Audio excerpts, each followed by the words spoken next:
మనం ఎన్నో కఠిన సమస్యలను ఎంత ఎదుర్కొన్నాం ఇంతకుముందు, వాటిని పరిష్కరించుకున్నాం.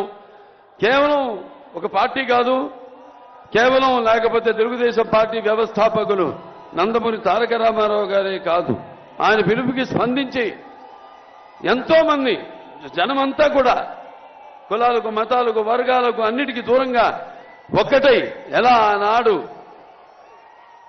అప్పుడు యొక్క పరిస్థితులకి తగిన గుణపాఠం చెప్పి ఎలా వాళ్ళకు కావాల్సిన ప్రజా జవాబుదారీ ప్రభుత్వాన్ని వాళ్ళు అధికారంలోకి తెచ్చుకున్నారో తిరిగి యువతరానికి గుర్తు చేసేలా వాళ్ళంతా నెమరేసుకునేలా ఎంతో విజయవంతంగా ఈ పాదయాత్ర సాగినందుకు లోకేష్ బాబుని అభినందిస్తూ, అలాగే ఈ పాదయాత్రలో ఆయనతో పాటు సైనికులుగా ఆయనకి అండగా ఉంటూ ఆయన మీద ఈగను కూడా వాలనివ్వకుండా ఎన్నో ప్రయత్నాలు చేశారు అడ్డుకునేందుకు.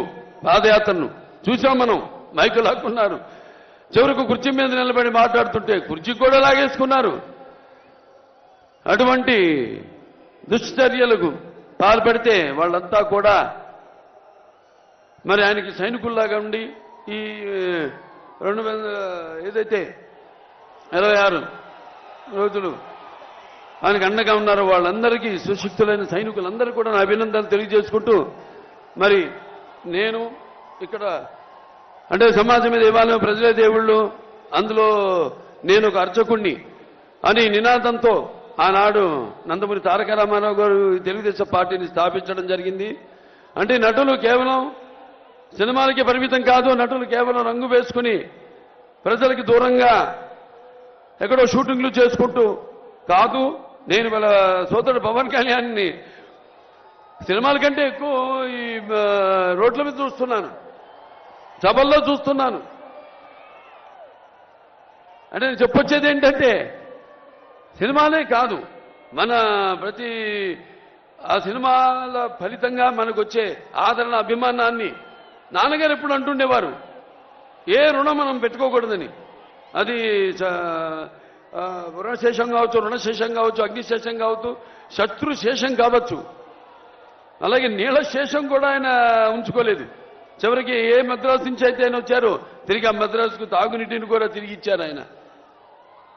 అటువంటి మరి ఈనాడు మీ రుణం తీర్చుకోవాల్సిన బాధ్యత కేవలం నటులుగానే కాదు, మేము ఇద్దరం ఈ సమాజంలో పౌరులుగా అది మా బాధ్యత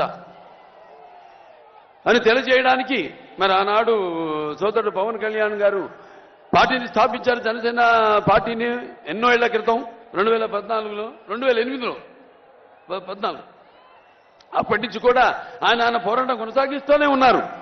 ఇక్కడ ఫ్లోరైడ్ విషయంలో అయితేనేమి, ఇలా ఇప్పుడు ఇక్కడ రణస్థలంలో జరిగినప్పుడు కూడా అప్పుడు యువకులంతా కూడా స్పందించి ఆయన రాకను స్వాగతిస్తూ, మరి ఎక్కడికి మేము ఎందుకు వలస పోవాలి, మేము పుట్టిన గడ్డ ఇది, తెలుగు జాతి మనది, నిండుగా వెలుగు జాతి మనది.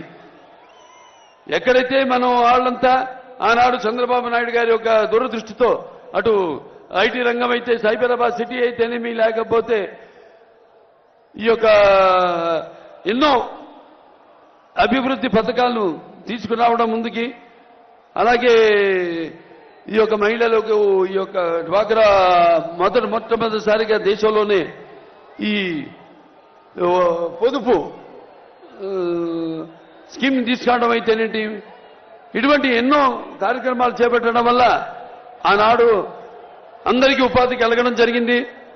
మహిళా సాధికారత, వాళ్ళ కాళ్ళ మీద వాళ్ళు నిలబడి వంటిటి కుందేళ్లు కాకుండా వాళ్ళు కూడా సంపాదించి మరి వాళ్ళు కూడా మగవాళ్ళకి సమానంగా ధీటుగా బ్రతకగలిగే ఒక మంచి అవకాశాన్ని కలిగించారు. మరి ఆనాడు రామారావు గారు ఆయనకి చెప్పుకుంటూ పోతే ఆయన ప్రవేశపెట్టిన పథకాలు ఎంతో సుసాధ్యమైనవి, అలాగే సామాన్యులకు ఎంతో అనుకూలమైనవి కూడా.